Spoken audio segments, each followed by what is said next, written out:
Bronze, bell metal and the lost wax technique. ये जो figure आप अपनी स्क्रीन में देख रहे हैं, ये बहुत ही सुंदर, कितना एक्यूरेटली बना हुआ है और इसे बनाया गया है लॉस्ट वैक्स टेक्निक के द्वारा। इस टेक्निक को हम आगे चलकर फिगर्स के थ्रू समझेंगे, लेकिन उससे पहले ब्रॉन्ज की और बेल मेटल की बात कर लेते हैं।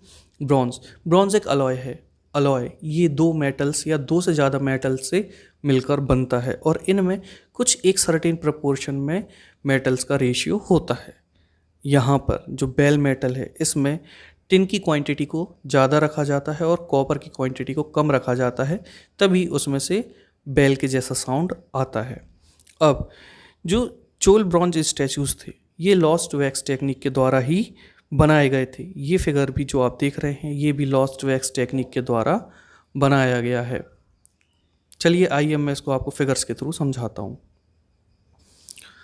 First an image of wax was made. यहाँ पर एक वैक्स से इमेज बनाई जाती थी। कौन सा वैक्स यूज़ होता था यहाँ पर? Honey wax. ये कुछ इस तरह से दिखता था। अब यहाँ से इन्होंने इमेज को बनाना शुरू किया और जब उनकी इमेज फाइनलाइज हो गई, इसके बाद इसे कवर कर दिया जाता था किससे? क्ले से। अब देख सकते हैं यहाँ पर इसे क्ले से कवर कर दिया गया है। इसके बाद इसको सूखने के लिए रख दिया जाता था, इसे ड्राई कर लिया जाता था। इसके बाद क्या किया जाता था? इसमें एक होल बना दिया जाता था। इस जो क्ले कवर है, जो इसमें एक होल बना के रख दिया जाता था। फिर इसके बाद इसे हीट करने के लिए रख दिया जाता था। अब आपको पता है वैक्स जो होती है वो हीट करने पर क्या होती है?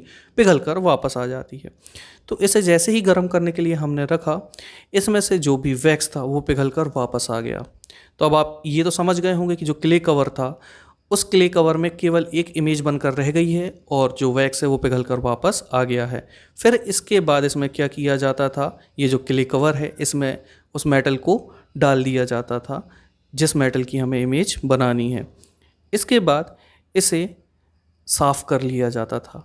Then molten metal was poured into the clay mold through the hole. Once the metal cooled and solidified, the clay cover was carefully removed. बहुत आराम से उस क्ले कवर को निकाल दिया जाता था ताकि जो अंदर स्टैचू है उसे कोई भी नुकसान ना पहुँचे। इसे बहुत ही अच्छे से साफ़ किया जाता था और पॉलिश किया जाता था, जिसके बाद हमारी मूर्ति बनकर फाइनलाइज हो जाया करती थी।